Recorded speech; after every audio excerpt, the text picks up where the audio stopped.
പാറശാല ഷാരോൺ വധക്കേസിൽ പ്രതി ഗ്രീഷ്മയ്ക്ക് വധശിക്ഷ. അന്വേഷണ ഉദ്യോഗസ്ഥൻ സുൽഫിക്കറിനൊപ്പം റിനു ശ്രീധറുണ്ട്. റിനു, അന്വേഷണ സംഘത്തിന്റെ മികവ് കൂടി തെളിയിക്കപ്പെടുകയല്ലേ ഈ ശിക്ഷാവിധിയിലൂടെ?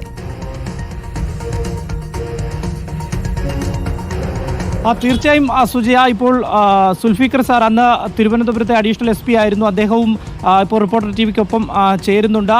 സുജയ്ക്ക് തന്നെ നേരിട്ട് അദ്ദേഹത്തോട് സംസാരിക്കാനുള്ള സംവിധാനം നമ്മൾ ഒരുക്കിയിട്ടുണ്ട്. അദ്ദേഹത്തിലേക്ക് മൈക്ക് കൈമാറാം. സർ, ആദ്യം തന്നെ അഭിനന്ദനങ്ങൾ. കാരണം ഈ കേസിൽ പെൺകുട്ടിയുടെ പ്രായം, വിദ്യാഭ്യാസ യോഗ്യത, അങ്ങനെ പല കാര്യങ്ങളും പ്രതിഭാഗം ഉന്നയിച്ചെങ്കിലും അതൊന്നും നിലനിൽക്കില്ല എന്ന് ഓരോന്നായി തള്ളിക്കളഞ്ഞുകൊണ്ടാണ് കോടതി വിധി പ്രസ്താവത്തിൽ പറഞ്ഞത്. ആ വിധി പ്രസ്താവത്തിൽ ഓരോ വാചകവും അത് അന്വേഷണ സംഘത്തിനുള്ള ഒരു അഭിനന്ദനമായി മാറുകയായിരുന്നില്ലേ? Thank you Sujaya, reporter channel. ഞങ്ങളുടെ കേരള പോലീസിന് കിട്ടിയ ഏറ്റവും വലിയ അഭിനന്ദനമാണ് ഇന്നത്തെ നെയ്യാറ്റിൻകര സെഷൻസിൻ്റെ വിധിന്യായത്തിലൂടെ പുറത്തു വന്നിരിക്കുന്നത്. കാരണം കേരള പോലീസ് സയൻറ്റിഫിക് ശാസ്ത്രീയ തെളിവുകളിലൂടെ ഈ കേസ് ഫലപ്രദമായി അന്വേഷിക്കുന്നതിലൂടെ ലോകോത്തര നിലവാരത്തിലേക്ക് എത്തിയിട്ടുണ്ട് എന്ന് അദ്ദേഹം വിധിന്യായത്തിലൂടെ പറയുകയുണ്ടായി. വളരെ വലിയ കമൻ്റാണ് കോടതിയിൽ നിന്ന് കിട്ടിയത്.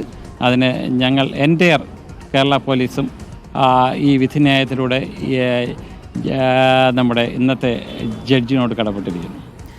ഈ ജ്യൂസ് ചലഞ്ച് നടത്തിയത് അതും മറ്റൊരു കുറ്റകൃത്യമാണ് എന്ന് കോടതി പറഞ്ഞു. ആ കുറ്റകൃത്യം, അതിൽ ഇൻവൈറ്റ് ചെയ്യാവുന്ന സെക്ഷൻസും ഇതിൽ വരാവുന്നതാണ് എന്നതടക്കം കോടതി പറയുകയാണ്. അതായത് ആസൂത്രിതമായി അന്ന് മുതലേ കൃത്യമായി പദ്ധതിയിട്ട് ഈ കൊലപാതകം അത് എക്സിക്യൂട്ട് ചെയ്യുകയായിരുന്നു. ബ്രൂട്ടലായുള്ള ഒരു മർഡറാണിത്, അത് പ്ലാൻഡായി നടത്തിയ ഒരു കൊലപാതകമാണ് എന്നും കോടതി കണ്ടെത്തുമ്പോൾ അന്വേഷണ സംഘത്തിന് ആദ്യം മുതൽ തന്നെ ഒരു സംശയവും ഉണ്ടായിരുന്നില്ലല്ലോ. ഇതുതന്നെയാണ് അവർ ആസൂത്രിതമായി നടപ്പാക്കിയതാണ് എന്ന കാര്യത്തിൽ ഊന്നി തന്നെ ആയിരുന്നില്ലേ അന്വേഷണം? അന്വേഷണത്തിൻ്റെ തുടക്കത്തിൽ നമുക്ക് ശരിക്കും പറഞ്ഞു കഴിഞ്ഞാൽ ഗ്രീഷ്മയെ വലിയ സംശയമൊന്നും ഉണ്ടായില്ല. പക്ഷേ ഗ്രീഷ്മയെ സഹായിക്കാനായിട്ട് അന്ന് പോലീസ് വിളിച്ചനുസരിച്ച് വന്ന ബന്ധുവിൻ്റെ ക്വസ്റ്റ്യൻ ചെയ്തതിൽ നിന്നാണ് ഗ്രീഷ്മ ഈ കൃത്യം ചെയ്തതെന്ന് ഞങ്ങൾക്ക് മനസ്സിലാകുകയും തുടർന്ന് ബന്ധുവിനെയും ഗ്രീഷ്മയും ഒന്നിച്ചിരുത്തി ക്വസ്റ്റ്യൻ ചെയ്തതിലാണ് ഗ്രീഷ്മ കൺഫസ് ചെയ്തതിന് ശേഷം പിന്നെ ഗ്രീഷ്മ അന്വേഷണത്തിനോട് പൂർണ്ണമായിട്ട് സഹകരിച്ചിരുന്നു.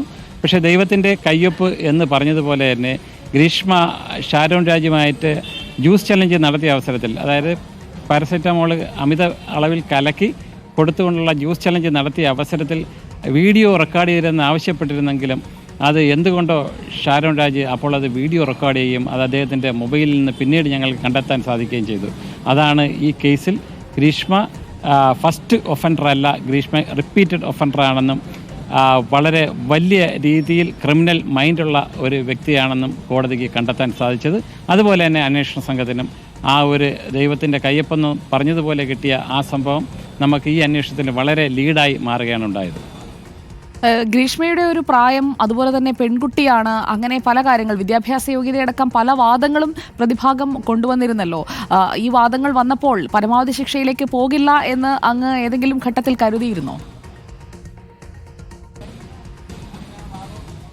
തീർച്ചയായിട്ടും ഗ്രീഷ്മയുടെ വിദ്യാഭ്യാസ പശ്ചാത്തലവും പ്രായവും ഒരു സ്ത്രീയാണെന്നുള്ള പരിഗണനയും ഒരു പക്ഷേ വിധിന്യായത്തെ എപ്പോഴെങ്കിലും സ്വാധീനിക്കാം എന്ന് ഞാൻ കരുതിയിരുന്നു. പക്ഷേ ഇതേ ക്രൈറ്റീരിയ തന്നെയാണ് മരണപ്പെട്ട ഷാരോൺ രാജിന് ഉണ്ട് എന്ന് കോടതി മുറിയിൽ ബഹുമാനപ്പെട്ട ജഡ്ജി വായിച്ചപ്പോൾ എനിക്ക് മനസ്സിലായി ഇത് മാക്സിമം നമ്മുടെ കേരളത്തിന് ഒരു മെസ്സേജ് കൊടുക്കുന്ന രീതിയിൽ തന്നെയുള്ള ഒരു വിധിന്യായമാണ് വരുമെന്ന് എനിക്ക് ആ നിമിഷത്തിൽ തൊട്ട് എനിക്ക് മനസ്സിലായിരുന്നു.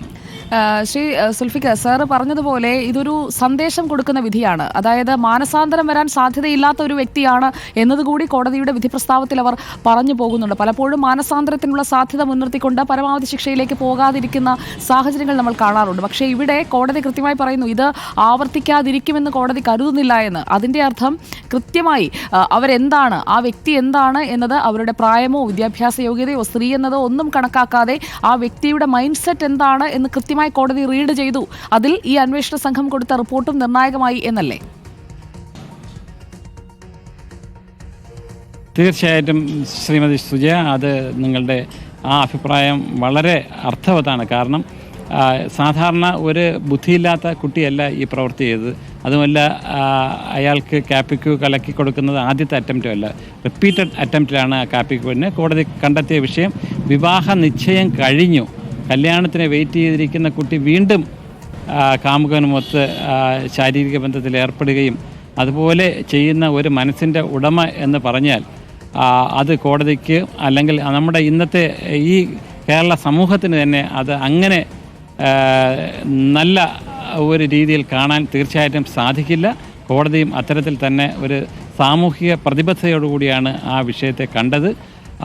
അതുകൊണ്ട് തന്നെ തീർച്ചയായിട്ടും ഇത്രയും ഇൻ്റലിജൻ്റ് ആയ ഒരു കുട്ടി റിപ്പീറ്റഡ് ഒഫൻഡർ ആയതുകൊണ്ട് മാത്രമാണ് അത് വധശിക്ഷയിലേക്ക് പോയത്. കൂടാതെ പോലീസ് കണ്ടെത്താത്ത കാര്യങ്ങൾ കൂടി കോടതി കണ്ടെത്തി എന്ന് പറയുമ്പോൾ തന്നെ കോടതിക്ക് സമൂഹത്തിനോടുള്ള പ്രതിബദ്ധത അല്ലെങ്കിൽ ആ ജഡ്ജിന് സമൂഹത്തോടുള്ള പ്രതിബദ്ധത അല്ലെങ്കിൽ ആ ജുഡീഷ്യറിക്ക് സമൂഹത്തിലുള്ള പ്രതിബദ്ധത വീണ്ടും ഒന്നുകൂടി ഉറപ്പിക്കുന്ന ഒരു വിധിയായി ഇതിനെ കാണാൻ സാധിക്കും. വളരെ നന്ദി സർ, നമ്മളോട് പ്രതികരിച്ചതിന്. റിപ്പോർട്ടറിൽ തത്സമയം അങ്ങയുടെ ഈ കേസ് അന്വേഷണത്തിൽ അങ്ങ് നേരിട്ട ആ വഴികൾ എന്തായിരുന്നുവെന്ന് വ്യക്തമാക്കിയതിന് അന്വേഷണ ഉദ്യോഗസ്ഥൻ സുൽഫിക്കറാണ് നമ്മളോട് പ്രതികരിച്ചത്.